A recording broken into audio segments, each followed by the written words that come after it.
ating series. So, game number 1, pwedeng i-shrug off ng Team Philippines. Ayun. Seems like though yung back shot still a problem in the game ngayon. Tignan natin kung magiging effective talaga yung Valier kasi this is a theory. At syempre, Ayun, oo. theory crafted at hindi niya tatantanan. Oo. Lagi lang siyang tututok dito Oo. kay Super Ken at saka kay Vin. Pero tinan nyo naman, kaka-free hit niya guys. Okay lang kasi kahit makill siya dito eh. Oo. Kasi ano naman siya, post 5 talaga siya. Yes. Init na yung kita ng matapang talaga. Yep. Na, ay, naku lang, ayun lang. But, Hinabol and first blood mapupunta kay Sorizo. Medyo Gotta be- crucial yun ha. sobrang crucial doon. That's a kill doon sa kanilang XP laner. At pa 2 minutes na rin. Ibig sabihin, magkaaroon na ng turtle. I'm not entirely... Sa instant replay. At meron mga nakatago dito biglang mawawala sa mapa si Kuya Vin. So napakagandang secure kill para sa ng Pilipinas at mare-reset yung ating turtle. Maganda yung ginawa ni Sorizo dito. Ang ganda ng XP lane grab talaga. Oo, maganda. Pero Napaka-cute. mas malupit yung ginawa doon ni Unigo. Tinulak niya yung Minotaur papunta sa kanya mga kalaban. Well, all the while, ito naman sa top lane, wala lang yan. Pagalingan lang silang dalawa dyan. Pagalingan silang tumutok sa minion. Mamaya pa po yan guys. May Mamaya kita nyo pa. pa yung mga blazing do it if ever. Pero may iwan din sa may middle lane.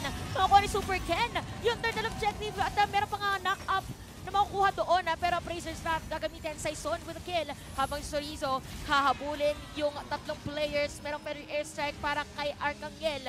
2-for-1 trade. Pero ang turtle mapupunta sa Indonesia. First itong si Saken. So far, itong si Riquitiano parang hindi pa niya kaya mag-double lane compared dito sa ating Beatrix. Kasi naman, may dalawang bodyguards.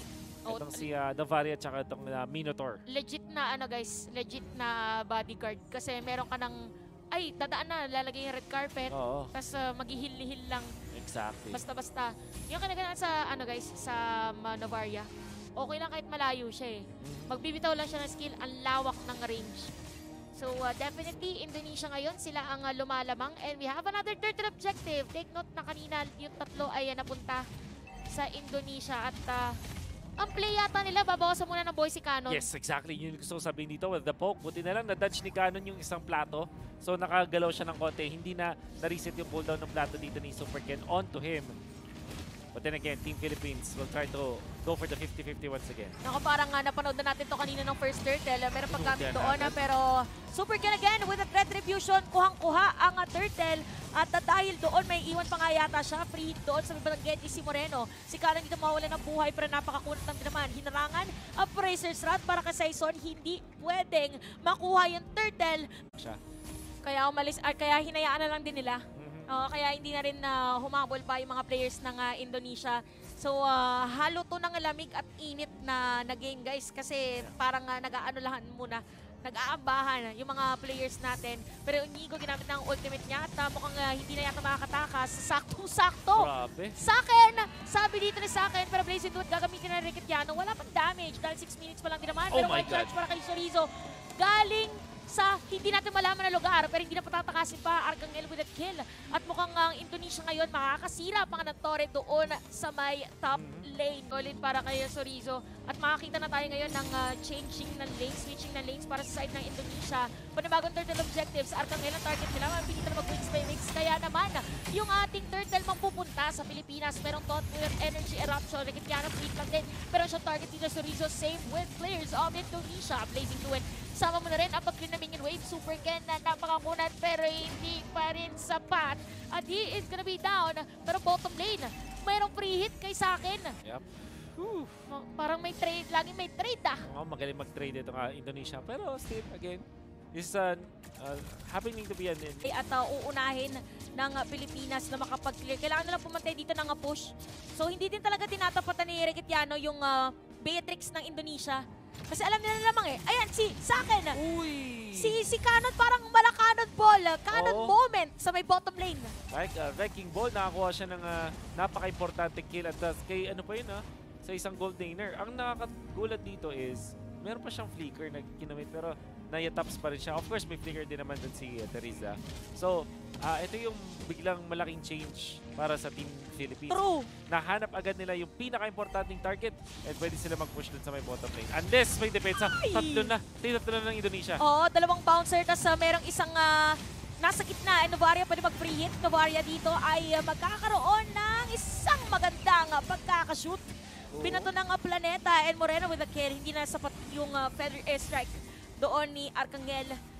Pero sa may bottom lane, si Onyego. Kaya ba? Ang ating firebender na airbender. Of course, makulat ko din naman ang isang Minotaur anyways. Kompleto kompleto yung mga players dito.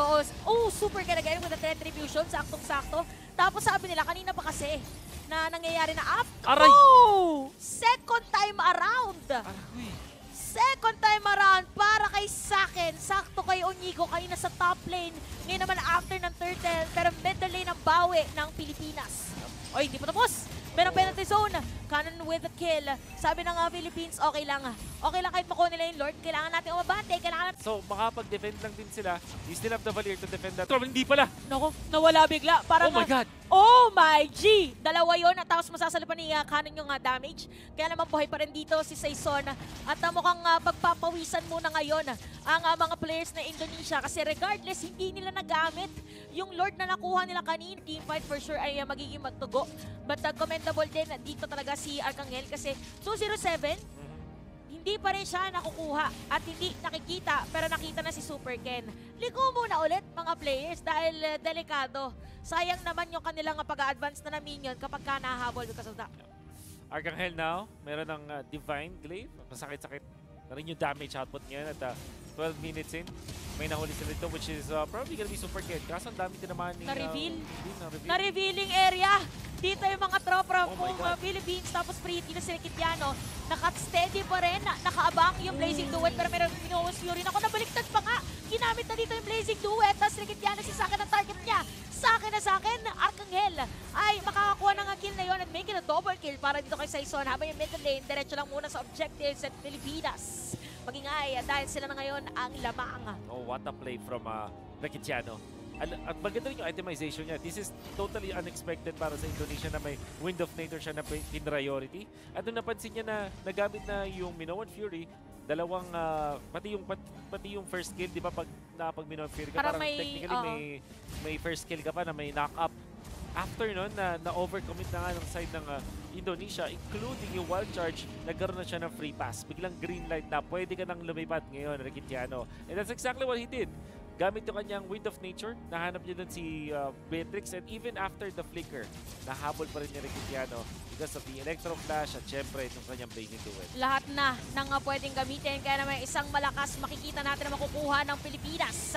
Yung Lord habang may penalty zone para dito kay Cannon. This time around, meron din Taunt with an Energy Eruption. Cannon with a kill. At si Vin dito hindi na patatakasin pa. Gagamitin yung kanyang knock-up skill pero unstoppable na si Saison para sa ating laro at kakatok sa may middle lane yung Lord. 25 seconds bago mabuhay si Vin. 21 naman para kay Super Ken. Madedepensahan ba nila to? Ayan ay Lord. Okay, nakaabang tatlong players. Nakaabang din si Cannon. Meron siya ditong penalty zone. Walang pipigil sa kanya. Ginamit ang penalty zone. Mawala si Soriso dito para madedepensahan by Lord. Habang free hit lang doon sa Torre. Pero mawawala na minion. Pwede na. Try free ito sinasabi natin. And it is 1-1.